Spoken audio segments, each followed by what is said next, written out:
Accounts में lesson number 2 final accounts of partnership firm, उसमें exercise का क्वेश्चन नंबर 17 सीखने जा रहे हैं। सम को पूरा समझने के लिए वीडियो को एंड तक ज़रूर देखिए। कौन से अकाउंट बनाने हैं वो अभी आपको लर्न हो गया होगा, मैं आपको रिमाइंड करवा देती हूँ क्विकली। तो पेज नंबर 1 जो है वो हमारा ट्रेडिंग अकाउंट होगा, ठीक है। अगर आपको ट्रायल बैलेंस में ट्रेडिंग अकाउंट दे दिया है और उस पर एडजस्टमेंट है कोई भी, तो हम कौन सा अकाउंट बनाएंगे? एडजस्टेड यानी रिवाइज ट्रेडिंग अकाउंट, ठीक है। पेज नंबर 2 पे P&L अकाउंट, पेज नंबर 3 पे P&L appropriation account and partners capital या तो करंट अकाउंट, ठीक है। पेज नंबर 4 पे balance sheet and page number 5 जो है वो हमारा वर्किंग नोट्स होगा, ठीक है। सम को शुरू करने से पहले अपनी टेक्स्ट बुक में एक्सरसाइज का क्वेश्चन नंबर 17 आप ओपन कर लें एंड पेंसिल को साथ में रखिए। तो सम को शुरू करने से पहले हमें देखना पड़ेगा पार्टनर्स के कैपिटल अकाउंट बनाने हैं कि करंट अकाउंट बनाने हैं। तो सम में आप चेक कर सकते हैं कैपिटल एंड ड्राइंग्स मन एंड मोहन का आपको दे दिया है और उसके साथ लास्ट में आप देखेंगे current accounts of Man and Mohan भी आपको दे दिया है, ठीक है। तो सम में कैपिटल अकाउंट भी है, करंट अकाउंट है, तो आपको कौन सा अकाउंट बनाना है? करंट अकाउंट, ठीक है। और जो कैपिटल अकाउंट का बैलेंस है वो आपको कहाँ पे लिखना है? बैलेंस शीट में लिख लेना है, ठीक है। ये फिक्स कैपिटल अकाउंट मेथड है, ठीक है। तो पेज नंबर 1 पे trading account of partnership firm of Man and Mohan for the year ending on 31 March 2017 मैंने बना लिया है। पेज नंबर 2 पे मैंने P&L account of partnership firm of Man and Mohan for the year ending on 31 March 2017 ये बना लिया है। अभी आपको हेडिंग लर्न हो गए होंगे, administrative expense, selling and distribution expense, financial expense, other expense and losses and credit side income का हेडिंग आपको लिख लेना है, ठीक है। पेज नंबर 3 पे P&L appropriation account of partnership firm of Man and Mohan for the year ending on 31 March 2017 मैंने बना लिया है। उसके साथ हमने पार्टनर के करंट अकाउंट बना लिए हैं, क्योंकि आपको पता है कि करंट अकाउंट दिया है अगर सम में तो करंट अकाउंट ही बनाना है। कैपिटल अकाउंट की बैलेंस हम बैलेंस शीट में लिखेंगे, ठीक है। पेज नंबर 4 पे मैंने बैलेंस शीट बना लिया है partnership firm of Man and Mohan का 31 मार्च 2017 के दिन का, ठीक है। अभी आपको हेडिंग पता है capital and liabilities side, capital account, current account, capital account के साथ करंट अकाउंट आपको लिखना ही लिखना है, ठीक है। Then reserves, non current liabilities and current liabilities, ठीक है। उसके साथ आप एसेट साइड चेक कर सकते हैं, non current assets, fix asset, investment and current assets, ठीक है। ये हेडिंग हम सारे लिख लेंगे। पेज नंबर 5 जो है वो हमारा वर्किंग नोट्स है। तो सम को शुरू करने से पहले सारे स्क्रीनशॉट आप लेके या तो वीडियो को पॉज करके आप सारे जो अकाउंट्स मैंने दिखाए हैं आपको वो आप बना लेंगे, उसके बाद आप वर्किंग नोट्स शुरू करेंगे, ठीक है। सो हम एडजस्टमेंट रीड करते जाएंगे एंड वर्किंग नोट्स स्टार्ट करेंगे। Adjustment number 1, the value of closing stock is ₹80,000, its market value is 10% मोर, ठीक है। उसकी जो मार्केट वैल्यू है वो ज्यादा है 10%, तो आपको पता है क्लोजिंग स्टॉक की वैल्यू कौन सी लेनी है? जो कम है वो ही। तो जो ज्यादा है मार्केट वैल्यू उसे हम गिनने ही नहीं वाले, 80,000 की दोनों एंट्री डायरेक्टली कर लेंगे ट्रेडिंग अकाउंट में credit side and balance sheet में करंट एसेट में, ठीक है। सो एडजस्टमेंट नंबर 1 हम वर्किंग नोट्स में नहीं लिखेंगे। Adjustment number 2, provide depreciation eight 10% on machineries and building, ठीक है। सो हमें मशीन एंड बिल्डिंग पे 10% डेप्रिसिएशन प्रोवाइड करना है। तो आप पूरे सम में चेक कर लेंगे, मशीन या तो बिल्डिंग दोनों का परचेज, सेल या उसका डेप्रिसिएशन ट्रायल बैलेंस में दिया है कि नहीं दिया है, ऐसा कुछ भी। तो ट्रायल बैलेंस में आप देखेंगे मशीन के साथ उसके बाद ही आपको दिया है परचेज ऑफ ऑफिस मशीन, ठीक है। उसके ब्रैकेट में आपको डेट लिखी हुई है 1/4/2016, मतलब ये तो शुरू में ही लिए है आपने, ठीक है। मशीन जो है वो आपने 1/4/16 को ही परचेज किए हैं, मतलब जब ईयर शुरू हो रहा है तभी परचेज किया आपने, तो पूरे साल का डेप्रिसिएशन लगेगा उस पे। मशीन जो है वो आप डायरेक्टली बैलेंस शीट में कैलकुलेट कर लेंगे तो भी चलेगा, क्योंकि पूरे साल का डेप्रिसिएशन लगने वाला है। तो हम डायरेक्टली मशीन पे 10% कैलकुलेट कर लेंगे। ठीक है, यहाँ पे कुछ भी मंथ कैलकुलेट करने की जरूरत नहीं है, क्योंकि ये आपने शुरू में ही परचेज किया है, तो पूरे ईयर का डेप्रिसिएशन टोटल अमाउंट पे हम गिन लेंगे। ठीक है, सो यहाँ पे आप machinery, purchase of machinery and building पे लिख लेंगे एडजस्टमेंट नंबर 2। ठीक है, ये टिक कर लेंगे आप। अभी हम देखेंगे adjustment number 3। Debtor of ₹10,000 become insolvent, 50% amount will be received as per instruction of his receiver, provide 5% BDR। ठीक है, डेब्टर जो है वो इंसॉल्वेंट हो गए हैं 10,000 के। ठीक है, मतलब 10,000 रुपीज आपको नहीं मिलने वाले हैं। वो जो डेब्टर था वो इंसॉल्वेंट हो गया है, उसके रिसीवर ने आपको बताया है 50% अमाउंट आपको मिल जाएगी। ठीक है, 50% मिलेगी, 50% नहीं मिलेगी। ठीक है, और 5% बीडीआर आपको कैलकुलेट करना है। तो डेब्टर का एडजस्टमेंट कैलकुलेट करने से पहले पूरे आप एडजस्टमेंट में चेक कर लेंगे। सेल का कोई भी एडजस्टमेंट है तो वो पहले गिनेंगे, उसके बाद ही डेब्टर का एडजस्टमेंट कैलकुलेट करना है, अदरवाइज पूरा रॉन्ग हो जाएगा। ठीक है, सो एडजस्टमेंट 4 एंड 5 हम चेक कर लेंगे, उसके बाद ही एडजस्टमेंट नंबर 3 को कैलकुलेट करेंगे। ठीक है, अगर सेल का कोई भी एडजस्टमेंट है तो पहले देखना है हमें। सो एडजस्टमेंट नंबर 4 जो है वो बैंक ओवरड्राफ्ट पे इंटरेस्ट का है, और एडजस्टमेंट नंबर 5 जो है वो सेल्स रिटर्न अनरिकॉर्डेड है उसका है। ठीक है, तो सेल्स रिटर्न जो है सेल में से माइनस होगा, तो डेब्टर में से भी माइनस होगा। ठीक है, तो इन शॉर्ट आपको पता है कि डेब्टर पे पहले सेल्स रिटर्न का एडजस्टमेंट होगा, उसके बाद ही आप बीडीआर या बैड डेब्ट्स कुछ भी गिन सकते हैं। ठीक है, तो वर्किंग नोट्स में हम पहले एडजस्टमेंट नंबर 4 गिनेंगे, 5 गिनेंगे, उसके बाद लास्ट में एडजस्टमेंट नंबर 3 कैलकुलेट करेंगे। ठीक है, तो शुरू करेंगे एडजस्टमेंट नंबर 4 से। 10% interest is outstanding on bank overdraft, तो यहाँ पे हम लिख लेंगे outstanding interest on bank overdraft.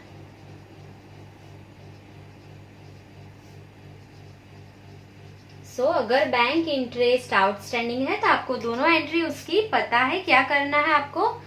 तो अगर आपको इंटरेस्ट पे करना है, कोई भी इंटरेस्ट पे करना है, तो आप P&L में डेबिट साइड लिखेंगे। कौन सा एक्सपेंस में? फाइनेंशियल एक्सपेंस में। तो यहाँ पे हम लिख लेंगे P&L अकाउंट के डेबिट साइड जाना है। कहाँ पे लिखेंगे? फाइनेंशियल एक्सपेंस में। ठीक है, ये पहली एंट्री आपकी। सेकेंड एंट्री कहाँ पे होगी आपकी?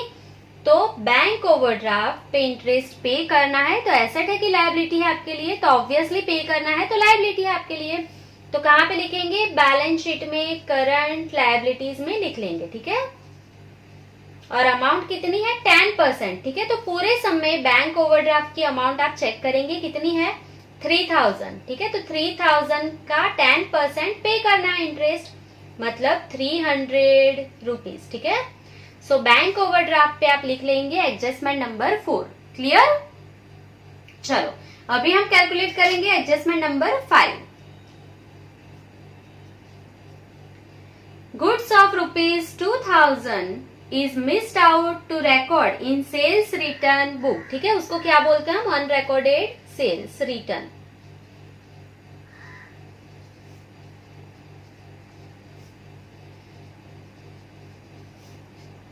सो अनरिकॉर्डेड सेल्स रिटर्न है, उसको क्या करना है हमें? तो आपको पता है सेल्स रिटर्न है तो सेल में से माइनस होगा। ठीक है, सेल में से माइनस, या तो सेल्स रिटर्न में प्लस करना है। ठीक है, सेल में से माइनस होता है या तो सेल्स रिटर्न में प्लस करना है।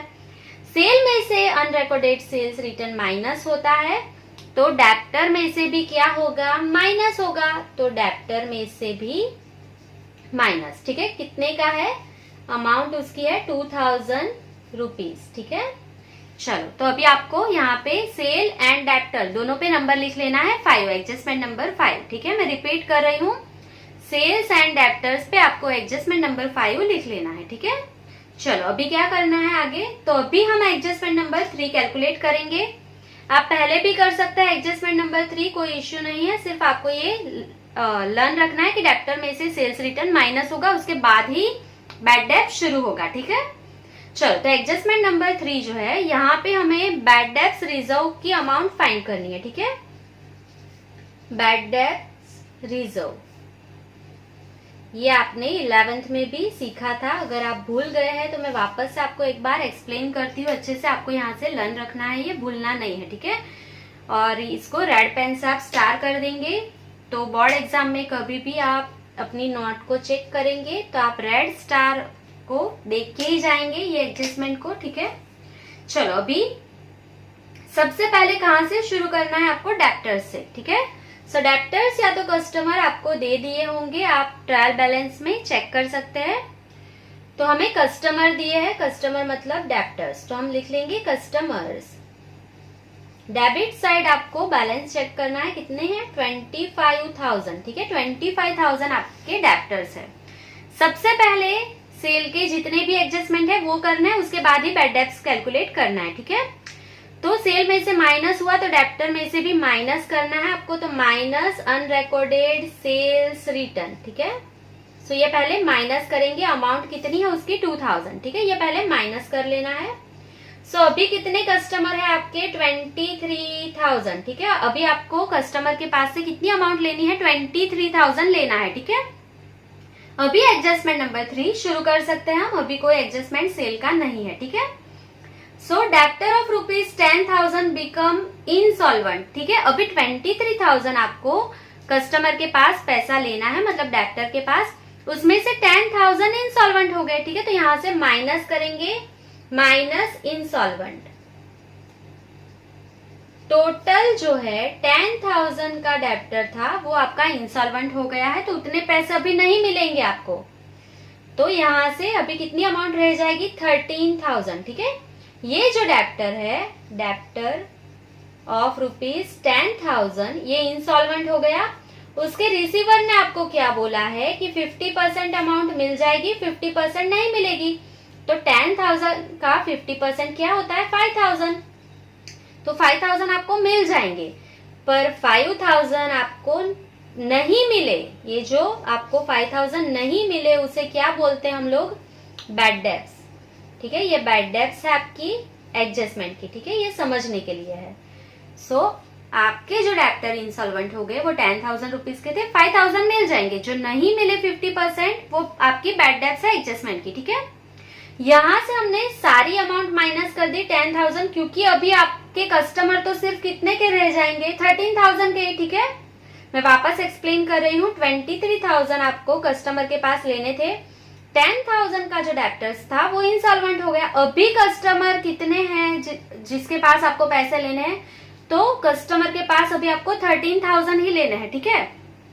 तो 13,000 इंटू BDR कितनी परसेंट है 5%, ठीक है। डेप्टर्स पे जो आप एडजस्टमेंट गिनते हैं तो डेप्टर जितने होंगे उस पे 5% कैलकुलेट होते हैं, ठीक है। तो 13,000 के 5% आपको कैलकुलेट करना है, कितने हो जाएंगे 650। सो ये आपकी BDR एडजस्टमेंट की आपको यहाँ से मिल गई है, ठीक है। ये सिर्फ हमने BDR यहाँ पे ढूंढी है, एडजस्टमेंट की कितनी हो जाएगी 650, क्लियर। तो अभी आप कस्टमर पे लिख लेंगे एडजस्टमेंट नंबर 3, ठीक है। सो अभी हम देख लेंगे हिडन एडजस्टमेंट कौन से है सब में। तो परचेज ऑफ ऑफिस मशीन वो तो 1,416 मतलब शुरुआत का ही है, तो ये कोई एडजस्टमेंट नहीं है। हम पूरे ईयर का डेप्रिसिएशन सब में कैलकुलेट कर लेंगे, ठीक है। उसके बाद आप देख सकते हैं गुड्स स्टॉक 1,416, ये ओपनिंग स्टॉक है, ये कोई एडजस्टमेंट नहीं है। उसके आगे अगर आप देखेंगे तो आपको इन्वेस्टमेंट इन 8% गवर्नमेंट सिक्योरिटी, ठीक है, परसेंटेज दिए है आपको। इन्वेस्टमेंट इन 8% गवर्नमेंट सिक्योरिटी, तो ये हिडन एडजस्टमेंट है। आपने इन्वेस्टमेंट किया है तो आपको उस पे इंटरेस्ट मिलेगा, ठीक है। तो ये हिडन एडजस्टमेंट है, तो हम स्टार करके यहाँ पे गिन लेंगे। रिसीवेबल इंटरेस्ट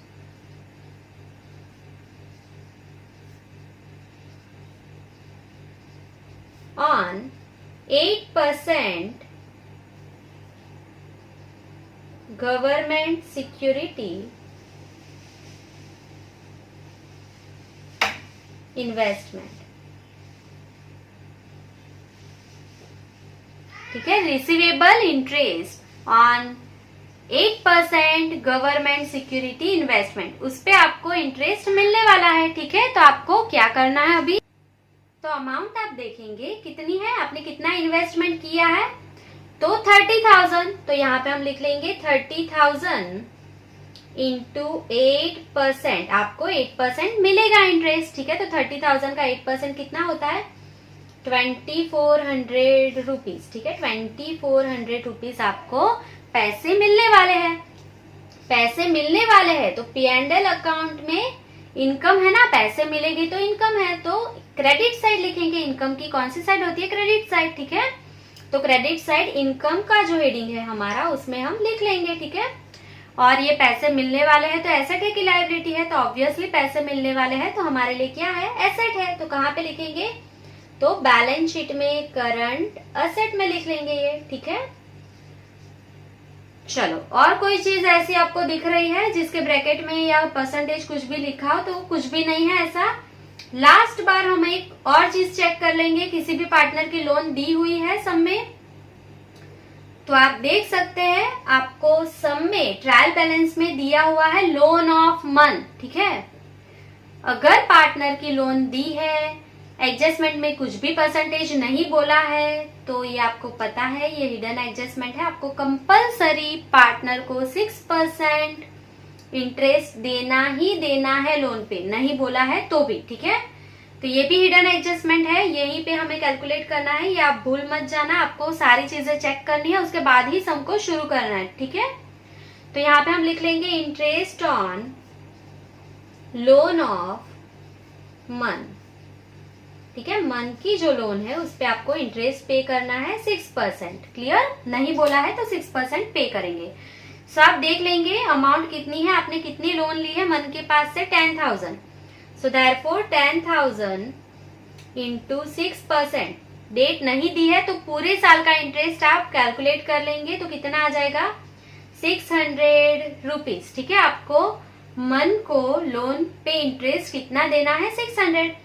पूरे सम में चेक करेंगे तो और भी आपको दिखेगा इंटरेस्ट ऑन लोन, ठीक है। ट्रायल बैलेंस में आपको दिया है इंटरेस्ट ऑन लोन, तो ये जो इंटरेस्ट है वो मंथ की लोन का ही है, क्योंकि पूरे सम में आप देखेंगे तो कोई और लोन आपने ली ही नहीं है, ठीक है। आपके फर्म में कोई भी और लोन नहीं है, सिर्फ आपके पास मंथ की ही लोन है। तो जो इंटरेस्ट आपने पे किया है, जो ट्रायल बैलेंस में आपको दिया है, वो मंथ का ही है, ठीक है। कितनी अमाउंट है? 400। तो आपको मंथ को टोटल देने थे 600, ठीक है। आपने ऑलरेडी 400 पे कर दिए हैं। मैं वापस रिपीट कर रही हूँ, इंटरेस्ट ऑन लोन आपको मंथ का दे दिया है 400, ठीक है। सो आपने ऑलरेडी पे कर दिया है तो हम माइनस कर लेंगे, माइनस इंटरेस्ट पेड। आपने ऑलरेडी पे कर दिया है ट्रायल बैलेंस में, ठीक है। कितना पे कर दिया आपने मंथ को? 400 रुपीज। तो 600 पे करने थे, 400 पे कर दिए ऑलरेडी। तो अभी कितने पे करने हैं मंथ को? आपको 200 रुपीज ही पे करने बाकी है, ठीक है। तो यहाँ पे हम क्या लिखेंगे? आउटस्टैंडिंग इंटरेस्ट ऑन लोन, ठीक है। आपको सिर्फ 200 ही पे करने हैं। अगर ये नहीं दिया होता तो आप 600 पे करते, आपने 400 पे कर दिए, ऐसा दिया है ट्रायल बैलेंस में, तो अभी आपको सिर्फ कितना पे करना बाकी है? 200। क्लियर? सो इसकी दोनों एंट्री कहाँ पे आएगी? तो अगर इंटरेस्ट पे करना है तो P&L अकाउंट में डेबिट साइड फाइनेंशियल एक्सपेंस में लिखेंगे, ठीक है। ये कहाँ पे लिखेंगे आप? तो जो इंटरेस्ट है आपका इंटरेस्ट ऑन लोन, उसमें प्लस कर देंगे, ये आप इंटरेस्ट ऑन लोन में प्लस कर देंगे, ठीक है। 400 प्लस 200, तो आउटर कॉलम में 600 आ जाएंगे, ठीक है। और अगर आपको इंटरेस्ट ऑन लोन पे करना है तो एसेट है कि लायबिलिटी है? तो आपके लिए वो लायबिलिटी है। तो कहाँ पे लिखेंगे आप? बैलेंस शीट में करंट लायबिलिटीज में आप लिख लेंगे, ठीक है। सो ये आपकी पूरी वर्किंग नोट्स यहाँ पे कंप्लीट हो गई है। आप इंटरेस्ट ऑन लोन जो है वहां पे स्टार कर देंगे, ये हिडन एडजस्टमेंट है उस पे, ठीक है। सो यहाँ पे कोई भी कंफ्यूजन नहीं रखना है, लोन ऑफ मन ही है पूरे सम में, तो ये जो इंटरेस्ट है वो मन का ही है, ठीक है। सो सिर्फ यहाँ पे 200 आपको पे करना बाकी है। सो यहाँ पे हमारे सारे एडजस्टमेंट कंप्लीट हो गए हैं। शुरू करेंगे। ट्रायल बैलेंस में सबसे पहले क्या दिया है? Capital and drawing. तो कैपिटल कहाँ पे लिखा जाता है अगर करंट अकाउंट है तो बैलेंस शीट में। तो बैलेंस शीट में जाएंगे, मन एंड मोहन के कैपिटल अकाउंट की बैलेंस लिख लेंगे। कैपिटल अकाउंट का हेडिंग हमने लिखा हुआ है मन एंड मोहन, ठीक है। सो आप देख सकते हैं क्रेडिट साइड आपको अमाउंट दी है 2,80,000 एंड 2,20,000, ठीक है। सो आउटर कॉलम में टोटल इसका लिख लेंगे 5 लाख, ठीक है। उसके बाद हमें ड्राइंग दिया है, तो ड्राइंग कहाँ पे लिखा जाएगा, करंट अकाउंट में डेबिट साइड, तो करंट अकाउंट में चले जाएंगे। सो करंट अकाउंट में ड्राइंग लिखने से पहले आपको क्या लिखना पड़ेगा, करंट अकाउंट का बैलेंस लिखना पड़ेगा, ठीक है। तो आप लास्ट में देखेंगे मन जो है उसका डेबिट साइड आपको बैलेंस दिया हुआ है 8,000, ठीक है। तो करंट अकाउंट का कोई भी बैलेंस हो सकता है, डेबिट भी क्रेडिट भी, ये मैंने आपको सिखाया है। तो अगर मन का डेबिट साइड बैलेंस दिया है तो डेबिट साइड जाएंगे करंट अकाउंट की 1416 टू बैलेंस ब्रोड डाउन, ठीक है। मन का कितना दिया है 8,000, ठीक है। मोहन का जो है वो क्रेडिट साइड आपको दिया है, तो क्रेडिट साइड जाएंगे करंट अकाउंट की 1416 बाय बैलेंस ब्रोड डाउन। सो आपको मोहन का कितना दिया है 12,000, सो 12,000 लिख लेंगे, ठीक है। सो अभी आप ड्राइंग लिख सकते हैं। ड्राइंग आपको डेबिट साइड बैलेंस दिया हुआ है, तो हम यहाँ पे लिख लेंगे 31 मार्च 2017 टू ड्राइंग्स अकाउंट। मन का कितना दिया है आपको 3,000 एंड मोहन का कितना है 4,500, क्लियर। सो आप टिक कर लेंगे, कैपिटल एंड ड्राइंग हो गया है और करंट अकाउंट की जो लास्ट में बैलेंस दी है वो हमारी कंप्लीट हो गई है, ठीक है। चलो उसके बाद क्या दिया है, परचेज एंड सेल, तो वो कहाँ पे लिखे जाएंगे, तो आपको पता है परचेज एंड सेल जो है वो ट्रेडिंग में लिखे जाते हैं, तो ट्रेडिंग अकाउंट में चले जाएंगे। तो परचेज एंड सेल को लिखने से पहले आपको पता है आपको क्या लिखना पड़ेगा, ओपनिंग स्टॉक लिखना पड़ेगा, ठीक है। सो यहाँ पे हम डेबिट साइड लिख लेंगे टू ओपनिंग स्टॉक। सो आप चेक कर लेंगे ट्रायल बैलेंस में गुड स्टॉक आपको दिया है 1416 का, ये ओपनिंग स्टॉक है, उसकी अमाउंट कितनी है 42,000, ठीक है। सो हमने लिख लिया है 42,000। तो उसके बाद हम लिख सकते हैं परचेज, तो यहाँ पे हम लिख लेंगे टू परचेज। डेबिट साइड आप अमाउंट चेक करेंगे, परचेज की कितनी है 80,000, ठीक है। पूरे सम में चेक कर लेंगे, गुड्स रिटर्न या तो परचेज रिटर्न ऐसा दिया है आपको, तो ट्रायल बैलेंस में आप चेक करेंगे आपको दिया है गुड्स रिटर्न, ठीक है। तो यहाँ पे हम माइनस कर लेंगे परचेज रिटर्न।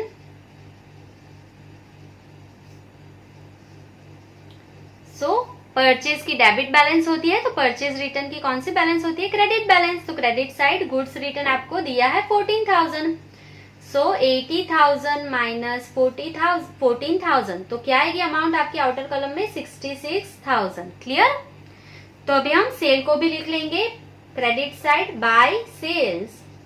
क्रेडिट साइड आप बैलेंस चेक करेंगे 1,20,000, ठीक है।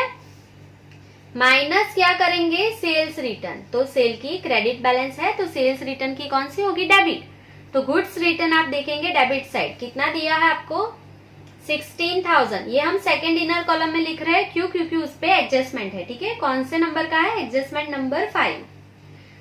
तो गुड्स रिटर्न जो है मतलब सेल्स रिटर्न जो आया था वो आपने लिखा नहीं है, तो सेल्स रिटर्न में ऐड कर लेंगे प्लस अनरिकॉर्डेड सेल्स रिटर्न। चलो कितनी है अमाउंट 2,000, तो दोनों को ऐड करके सेल में से माइनस कर देंगे, ठीक है। सो 1,20,000 माइनस 18,000 क्या आएगी अमाउंट 1,02,000 रुपीज, ठीक है। सॉन रिकॉर्डेड सेल को आपने सेल में से माइनस किया है, तो डेप्टर में से भी माइनस करना है हमें, तो डेप्टर्स लिख लेंगे बैलेंस शीट में करंट एसेट में। कस्टमर्स, सो आपको कस्टमर कितने दिए हैं 25,000, ये डेप्टर्स है हमारे, तो यहां से भी माइनस करना है, माइनस अनरिकॉर्डेड सेल्स रिटर्न। कितनी थी अमाउंट 2,000, ठीक है। ये माइनस करेंगे, इनर कॉलम में ये आएगा 23,000, ठीक है। सो अभी आप टिक कर लेंगे, परचेज एंड सेल हमारा कंप्लीट हो गया है, गुड्स रिटर्न कंप्लीट हो गया है, एडजस्टमेंट नंबर 5 हमारा कंप्लीट हो गया है, ठीक है। अभी हम एडजस्टमेंट 3 कंटिन्यू करेंगे यहाँ पे कस्टमर पे जो है वो। सो यहाँ से क्या है 50% जो है 10,000 में से 50% वो आपको नहीं मिलने वाले हैं, तो आपकी बैड डेब्ट्स है, तो यहाँ से हम माइनस करेंगे बैड डेब्ट्स एडजस्टमेंट की, ठीक है। बैड डेब्ट्स एडजस्टमेंट की 10,000 का जो डेप्टर इंसॉल्वेंट हो गया वो 50% दे रहा है, 50% नहीं दे रहा है। जो नहीं दे रहा है वो हमारे लिए क्या है बैड डेब्ट्स है, तो हमें 5,000 नहीं मिलेंगे, ठीक है। ये हमारा पुराना स्टेप है, डेप्टर में से बैड डेब्ट्स एडजस्टमेंट की हम माइनस कर रहे हैं। 23,000 माइनस 5,000 इज 18,000। ठीक है, ये हमने माइनस किया। माइनस BDR एडजस्टमेंट की, ठीक है, जो हमने वर्किंग नोट्स में कैलकुलेट की थी 650 अमाउंट आई थी। ठीक है, मैं अभी आपको दिखा दूंगी। तो ये 18,000 में से BDR कौन सी माइनस करनी है, जो हमने कैलकुलेट की थी वर्किंग नोट्स में, वो माइनस करनी है। इसका 5% नहीं करना है। ठीक है, क्लियर। अब अगर आपको शॉर्टकट में करना है तो 18,000 में से और आप 5,000 माइनस कर देंगे, उसके बाद जो अमाउंट आएगी उस पर आप BDR कैलकुलेट कर सकते हैं। ठीक है, ऐसे डायरेक्ट भी कैलकुलेट कर सकते हैं। सो अभी हम यहाँ पे लिख लेंगे 650 BDR हमारी एडजस्टमेंट की माइनस कर लेंगे, तो आउटर कॉलम में हमारे लिए अमाउंट आ जाएगी 17,350। ठीक है, इसकी सेकेंड एंट्री कहाँ पे होगी तो आपको पता है, P&L अकाउंट में कहाँ पे जाएंगे हम, अदर एक्सपेंस एंड लॉसेस में चले जाएंगे। टू बैड डेब्ट्स, सबसे पहले कौन सी लिखी जाती है, ट्रायल बैलेंस की। तो आप चेक कर लेंगे ट्रायल बैलेंस में बैड डेब्ट्स कितनी दी हुई है आपको, सब देखेंगे। ट्रायल बैलेंस में आपको बैड डेब्ट्स नहीं दी है तो हम स्किप कर देंगे वो स्टेप। उसके बाद बैड डेब्ट्स कौन सा ऐड होता है उसमें, एडजस्टमेंट का। तो एडजस्टमेंट में कितनी बैड डेब्ट्स थी, 5,000। ठीक है, प्लस BDR एडजस्टमेंट की। ठीक है, BDR एडजस्टमेंट की कितनी आई थी, 650। अभी हम देखेंगे ट्रायल बैलेंस में दिया हुआ है BDR, तो पूरे ट्रायल बैलेंस में आप देख लेंगे तो नहीं दिया है। ठीक है, आपको BDR नहीं दिया है तो हम वो स्टेप भी स्किप कर लेंगे। आउटर कॉलम में लिख लेंगे 5,650, दैट्स इट। ठीक है, ये आपका एडजस्टमेंट नंबर 3 कंप्लीट हो गया है। मैं आपको वर्किंग नोट्स में दिखा दूंगी, तो आप वर्किंग नोट्स में चेक कर सकते हैं। हमने BDR कैलकुलेट किया था 650 और बैड डेब्ट्स जो है वो हमारी कितनी थी, 5,000। ठीक है, एडजस्टमेंट की। तो इसकी दोनों एंट्री हमने कैलकुलेट कर ली है। एडजस्टमेंट नंबर 3 हमारा कंप्लीट हो गया है, आप टिक कर लेंगे। एडजस्टमेंट नंबर 5 भी हो गया है, सेल्स में से माइनस, डेप्टर में से माइनस। ठीक है, ये आप टिक कर लेंगे। क्लियर। चलो अभी आगे देखेंगे क्या दिया है, एडवर्टाइजमेंट एक्सपेंस। कहाँ पे लिखा जाता है एडवर्टाइजमेंट एक्सपेंस, तो आपको पता है सेलिंग एंड डिस्ट्रीब्यूशन में। तो कहाँ पे जाएंगे, P&L अकाउंट में जाएंगे। टू एडवर्टाइजमेंट एक्सपेंस, सो आप अमाउंट देख लेंगे कितनी दी है आपको, 7,000। कोई भी एडजस्टमेंट नहीं है, हम आउटर कॉलम में लिख लेंगे। ठीक है, उसके बाद क्या दिया है, carriage outward. Carriage outward is also expense of selling and distribution, तो यहीं पे लिखेंगे टू कैरेज आउटवार्ड। ठीक है, अगर कैरेज इनवार्ड है तो ट्रेडिंग में लिखा जाता है, परचेज का एक्सपेंस है। अगर आउटवार्ड है तो हम सेलिंग में लिख लेंगे। ठीक है, अमाउंट कितनी है, 850। कोई एडजस्टमेंट नहीं है तो हम डायरेक्टली लिख लेंगे आउटर कॉलम में। सब टिक कर लेंगे, एडवर्टाइजमेंट एक्सपेंस, कैरेज आउटवार्ड। ठीक है, उसके बाद मशीन दिया है तो कहाँ पे लिखेंगे, आपको पता है बैलेंस शीट में जाएंगे, फिक्स एसेट में। सो फिक्स एसेट में हम लिख रहे हैं मशीन्स।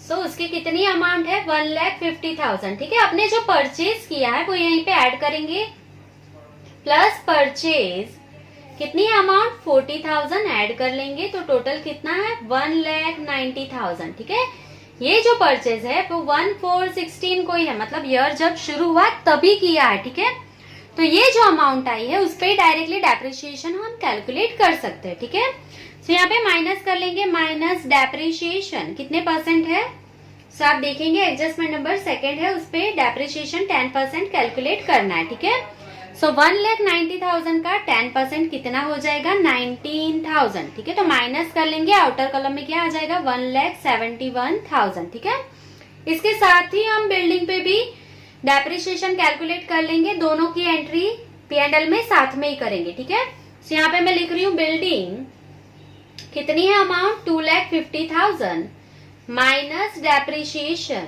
कितने परसेंट कैलकुलेट करना है, एडजस्टमेंट नंबर 2 में ही आप देखेंगे 10%। तो 2,50,000 का 10% क्या होगा, 25,000। तो माइनस करके आउटर कॉलम में क्या आ जाएगा, 2,25,000। Clear. So depreciation on machine and depreciation on building P&L में कहाँ पे लिखे जाते हैं, अदर एक्सपेंस एंड लॉसेस में, तो वहां पे लिख लेंगे 19,000 and 25,000। To depreciation on building and to depreciation on machine, ठीक है। मशीन पे कितना था आपका डेप्रिसिएशन, 19,000 एंड बिल्डिंग पे आपका डेप्रिसिएशन था 25,000, ठीक है। सो आप एडजस्टमेंट नंबर 2 टिक कर लेंगे, ये आपका कंप्लीट हो गया है, हमने दोनों एंट्री कर ली है यहाँ पे, क्लियर। अभी हमें क्या दिया है, ऑफिस सैलरी कहाँ पे लिखी जाती है, एडमिनिस्ट्रेटिव एक्सपेंस में लिखी जाती है, तो यहीं पे लिख लेंगे to office salary. So amount आप देख लेंगे कितनी दी है आपको सैलरी की। ऑफिस सैलरी आपको 15,000 दी है, कोई भी एडजस्टमेंट नहीं है, आउटर कॉलम में लिख के टिक कर लेंगे आप, ठीक है। उसके बाद कस्टमर्स एंड सप्लायर, तो कस्टमर हमने कंप्लीट कर लिया है, सप्लायर लिखना बाकी है, तो सप्लायर मतलब कौन, क्रेडिटर्स, ठीक है। तो कहाँ पे लिखे जाएंगे, बैलेंस शीट में करंट लायबिलिटीज में। सो यहाँ पे हम लिख लेंगे सप्लायर्स, ये हमारे क्रेडिटर्स है, ठीक है। इस पे भी कोई भी एडजस्टमेंट नहीं है, क्रेडिट साइड आप डायरेक्टली अमाउंट चेक कर सकते हैं 35,000, ठीक है, आउटर कॉलम में लिख लेंगे। गुड्स रिटर्न हमारा हो गया है। देन वेट चार्जेस, ठीक है, वेट चार्जेस परचेज का एक्सपेंस होता है, कहाँ पे लिखेंगे, ट्रेडिंग अकाउंट में डेबिट साइड लिखेंगे। सो यहाँ पे हम हेडिंग अपना लिख लेंगे to expense related to purchase.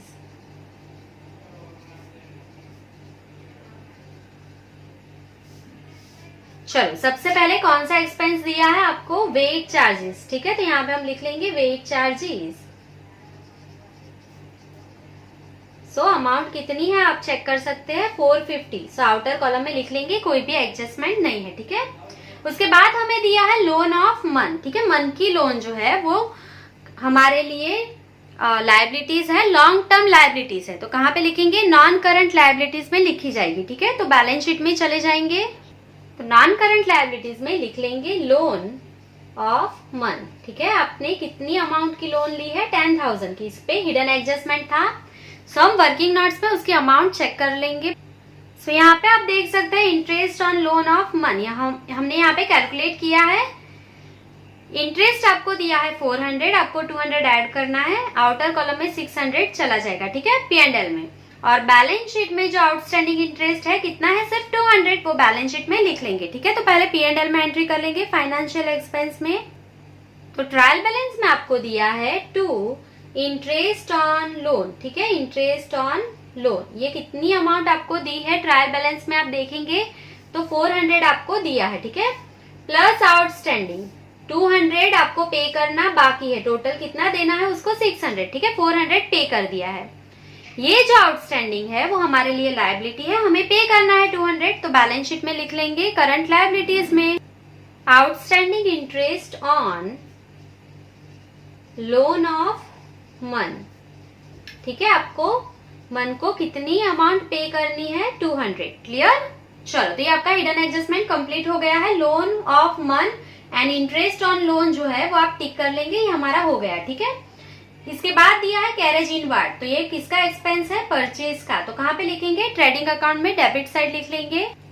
सो यहाँ पे हमने लिखा है एक्सपेंस रिलेटेड टू परचेज, यहीं पे लिख लेंगे कैरेज इनवार्ड। सो अमाउंट आपको कितनी दी है कैरेज इनवार्ड की, 1,300, ठीक है, तो हम डायरेक्टली उसे आउटर कॉलम में ही लिख लेंगे क्योंकि और कोई एडजस्टमेंट नहीं है इसके ऊपर, ठीक है। चलो आप टिक कर लेंगे। उसके बाद क्या है, गुड स्टॉक, वो हमारा हो गया है ओपनिंग स्टॉक। उसके बाद हमें दिया है ट्रेडिंग एक्सपेंस, ठीक है, तो ट्रेडिंग एक्सपेंस कहाँ पे लिखे जाते हैं, एडमिनिस्ट्रेटिव में, तो कहाँ पे जाएंगे, P&L अकाउंट के डेबिट साइड। तो एडमिनिस्ट्रेटिव एक्सपेंस में हम लिख लेंगे to trading expense. So amount कितनी है ट्रेडिंग एक्सपेंस की, 1,300, तो आउटर कॉलम में लिख लेंगे, कोई भी एडजस्टमेंट नहीं है, ठीक है। उसके बाद दिया है वेजेस एंड आउटस्टैंडिंग वेजेस, ठीक है। सबसे पहले वेजेस को लिखेंगे, तो वेजेस परचेज का एक्सपेंस है, तो ट्रेडिंग अकाउंट में लिखा जाएगा डेबिट साइड, तो ट्रेडिंग अकाउंट में जाएंगे। सो डेबिट साइड हम यहाँ पे लिख लेंगे वेजेस। चलो अमाउंट कितनी दी है हमें, 750, ठीक है, आउटर कॉलम में लिख लेंगे। आउटस्टैंडिंग वेजेस जो है मतलब जो हमें पे करना बाकी है वो हमारे लिए क्या होता है, लायबिलिटी होती है, तो बैलेंस शीट में करंट लायबिलिटीज में लिख लेंगे आउटस्टैंडिंग वेजेस। सो क्रेडिट साइड आप चेक करेंगे क्योंकि कैपिटल एंड लायबिलिटीज की कौन सी साइड होती है, क्रेडिट साइड, तो आपको क्रेडिट साइड अमाउंट दी है 2,600, ये हमारा पे करना बाकी है, ठीक है। सो ये कंप्लीट हो गया, आप टिक कर लेंगे।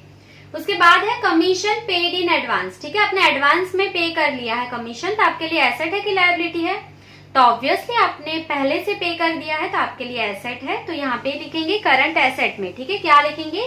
Commission paid in advance. So amount आप चेक कर लेंगे कितनी है, 350, तो आउटर कॉलम में ही लिख लेंगे, ठीक है। चलो ये हो गया है। अभी हम नेक्स्ट देखेंगे bank account and cash account, ठीक है। सो कैश बैलेंस पहले एसेट साइड लिख लेंगे, डेबिट बैलेंस होगी कैश बैलेंस की, कितनी है? 20,700, ठीक है। उसके साथ ही आपको बैंक अकाउंट दिया है, मतलब ओवरड्राफ्ट है, ठीक है, बैंक ओवरड्राफ्ट क्रेडिट साइड दिया है, तो हम करंट लायबिलिटीज में लिख लेंगे बैंक ओवरड्राफ्ट। सो उसकी अमाउंट क्रेडिट साइड कितनी है? 3000, सो हम लिख लेंगे 3000, ठीक है। एडजस्टमेंट कौन सा है? नंबर 4, आउटस्टैंडिंग आपका इंटरेस्ट है बैंक ओवरड्राफ्ट पे, तो क्या करना है? तो बैंक ओवरड्राफ्ट पे इंटरेस्ट आउटस्टैंडिंग है, तो आप यहाँ पे ऐड कर देंगे, ठीक है। सो यहाँ पे हम लिख लेंगे plus interest on bank overdraft, इसका 10%, मतलब 300, सो 3300 आपका आउटर कॉलम में चला जाएगा, ठीक है। Outstanding interest on bank overdraft, उसकी सेकेंड एंट्री कहाँ पे होती है? फाइनेंशियल एक्सपेंस में, तो P&L अकाउंट में जाएंगे to interest on bank overdraft, ठीक है। अमाउंट कितनी थी? 300, ठीक है। आपका एडजस्टमेंट नंबर 4 कंप्लीट हो गया है, आप टिक कर लेंगे। चलो अभी आगे देखेंगे क्या दिया है हमें। सो इंटरेस्ट ऑन लोन वो हमारा कंप्लीट हो गया है। उसके बाद इन्वेस्टमेंट इन 8% गवर्नमेंट सिक्योरिटी, ठीक है, हमने इन्वेस्टमेंट किया है, तो कहाँ पे लिखेंगे? तो बैलेंस शीट में इन्वेस्टमेंट के हेडिंग में लिख लेंगे इन्वेस्टमेंट इन 8% गवर्नमेंट सिक्योरिटी।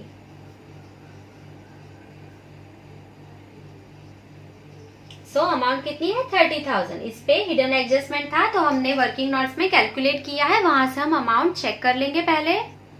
तो एडजस्टमेंट नंबर 4 हमारा कंप्लीट हो गया है, मैं टिक कर लूंगी बैंक ओवरड्राफ्ट, ठीक है। इंटरेस्ट ऑन लोन ऑफ मन हमने कंप्लीट कर दिया है, तो टिक कर लेंगे। सिर्फ हमारा क्या बाकी है अभी? Receivable interest on 8% government security, ठीक है। सो कितना इंटरेस्ट मिलने वाला है? 2400, ठीक है। सो इसकी दोनों एंट्री कहाँ पे करेंगे? P&L में income side and balance sheet में करंट एसेट में। अमाउंट कितनी है? 2400, ठीक है। सो ये टिक कर लेंगे, अभी दोनों एंट्री इसकी कंप्लीट कर लेंगे। सो करंट एसेट में लिख लेंगे receivable interest on 8% government security, ठीक है। कितनी मिलने वाली है आपको? इंटरेस्ट कितना मिलने वाला है? 2400, ठीक है। सेकेंड एंट्री कहाँ पे होगी? P&L में इनकम साइड। सो यहाँ पे हम लिख लेंगे by receivable interest on investment in 8% government security, 2400। So ये हिडन एडजस्टमेंट आपका कंप्लीट हो गया है, ठीक है। इसके बाद आपको करंट अकाउंट दिए हैं, वो हमने कंप्लीट कर लिए है। सो अभी पूरे एडजस्टमेंट देखेंगे, कौन सा बाकी है वो चेक करेंगे, उसके बाद हम सारे अकाउंट्स क्लोज कर देंगे। So second, third, 4 and 5th adjustment हमारा कंप्लीट हो गया है, सिर्फ हमारा एडजस्टमेंट नंबर 1 बाकी है। सो क्लोजिंग स्टॉक 80,000 की हमें 2 एंट्री करनी है, आपको पता है। सबसे पहले ट्रेडिंग अकाउंट में क्रेडिट साइड जाएंगे एंड देन बैलेंस शीट में करंट एसेट में लिख लेंगे। सो यहाँ पे क्रेडिट साइड हम लिख लेंगे बाय क्लोजिंग स्टॉक। सो कितनी है अमाउंट उसकी? 80,000, ठीक है। सेकेंड एंट्री कहाँ पे करेंगे? करंट एसेट में कर लेंगे क्लोजिंग स्टॉक 80,000, ठीक है।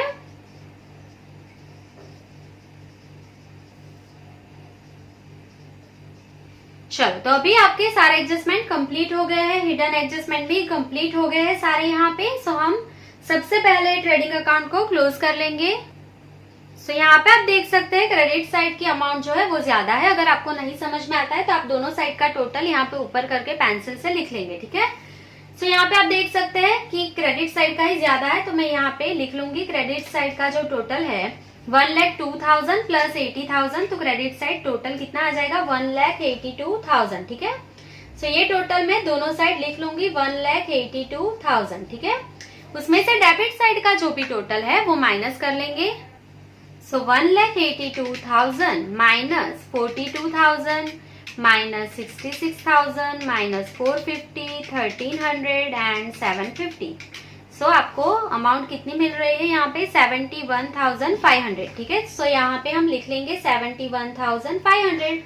ये जो आया ये क्रेडिट साइड जाएगा P&L के, तो ये क्या है ग्रोस प्रॉफिट। ठीक है, ग्रोस प्रॉफिट कहाँ पे जाएगा ट्रांसफर टू P&L अकाउंट। ठीक है, इसके बाद कौन सा अकाउंट बनेगा P&L अकाउंट। ठीक है, सो P&L अकाउंट के क्रेडिट साइड जाके लिख लेंगे gross profit 71,500 rupees by gross profit